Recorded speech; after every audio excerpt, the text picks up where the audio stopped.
Now, in this particular part of the question, we have been asked to explain as to why the atom as a whole is electrically neutral, although within the atom we are going to find out charged particles, and we need to give a scientific reason for the same. I have a pictorial representation of the atom to help you out. The atom normally will consist of a total of two parts.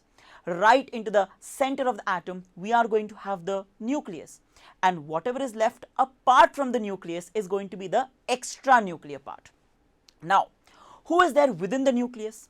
A total of two subatomic particles, a positively charged proton and an absolutely neutral, which means no charge, having a neutron.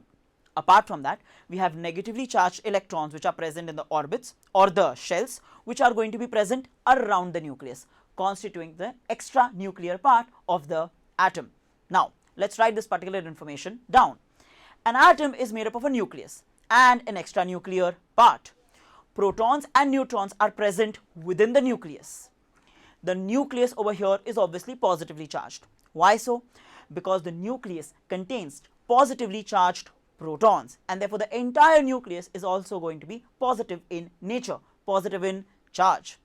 However, one must understand that the extranuclear part is made up of negatively charged electrons. That is, the orbits, the shells, they are going to contain negatively charged subatomic particles called as electrons.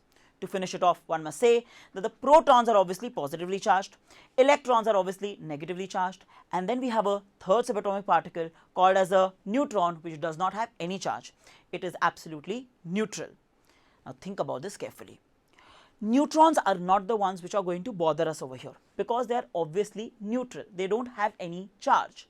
The one of botheration is the positively charged protons and the negatively charged electrons. But one must understand over here that the number of protons and the number of electrons are exactly the same, which means the positive charge of the protons will be exactly neutralized by the negative charge of the electrons. Let's write this piece of information down. So over here, the magnitude of their charges is the same when they are equal in number. Hence, the negative charge of all the extranuclear electrons together will balance the positive charge which is present in the nucleus. And therefore, I can say that the atom as a whole is going to be electrically neutral, though within it, it is going to contain charged particles.